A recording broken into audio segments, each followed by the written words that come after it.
Contracting leprosy in mid-20th century India meant absolute banishment. Patients were systematically stripped of their homes, their families, and their basic rights, driven to the outskirts of towns to survive in total isolation.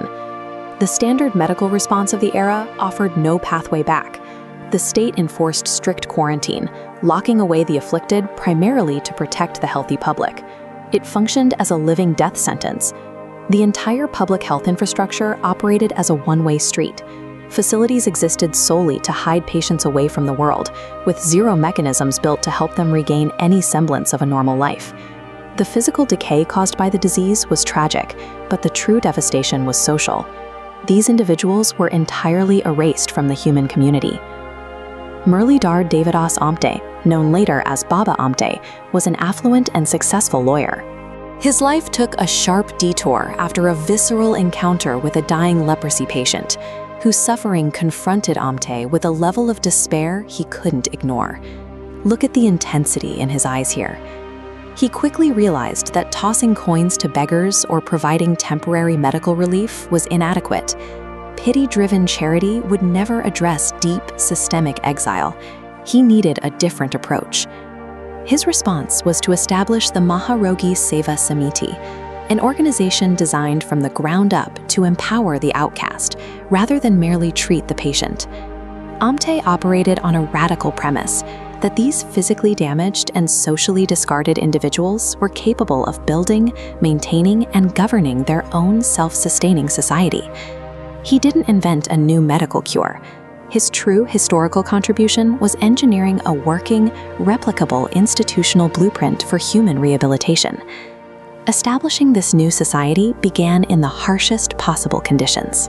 The government granted Amte 50 acres of land in central India, but it was a barren, rocky wilderness infested with scorpions, snakes, and wild animals.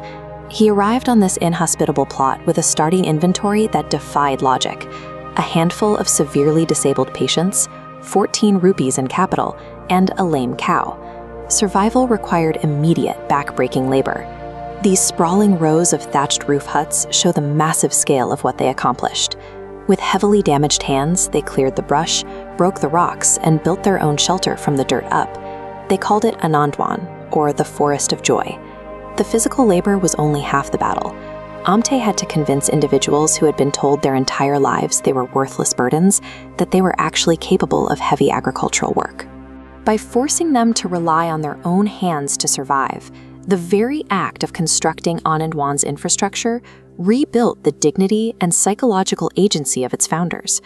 The Maharogi Seva Samiti operated on a strict, unyielding philosophy. Charity destroys, work builds. This flowchart shows how their internal economic engine actually functioned. It started with the soil. They systematically terraced the rocky earth until it became arable land, which eventually yielded enough crops to feed the entire patient community without outside help. To accommodate severe physical limitations, the system adapted. They created small-scale industries, assigning highly specialized craft roles like weaving, carpentry, and metalwork, based entirely on what each individual's body could manage. Then came the crucial tipping point. The internal economy began producing a surplus. The goods were of such high quality that the prejudiced outside world had no choice but to cross the boundary lines and trade with Anandwan. This economic self-reliance achieved a level of integration that medical science couldn't. It forced mainstream society to value leprosy patients as economic equals. Over the decades, the Maharogi Seva Samiti expanded rapidly. The original cluster of huts grew into a sprawling complex, housing formal schools, an agricultural college, and modern hospitals. They strategically opened their doors to other marginalized groups, integrating the blind, the deaf, and orphaned tribals into the ecosystem. The Anandwan model proved it could work for any disenfranchised demographic.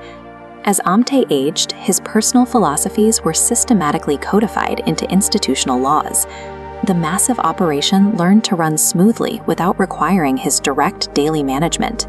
The desperate refugee camp in the wilderness had successfully evolved into a highly functional, replicable blueprint for an inclusive municipality. Compare the thriving, highly educated reality of modern Anandwan to the bleak, isolated banishment of the mid-20th century. The contrast is staggering. The sheer operational success of the Samiti rippled outward, directly influencing broader Indian national policies regarding disability rights, rehabilitation, and rural development. The institution definitively proved that the citizen society discards are actually an incredibly rich, untapped well of human capital. Baba Amte provided empirical proof that human dignity is restored through the right to purposeful work.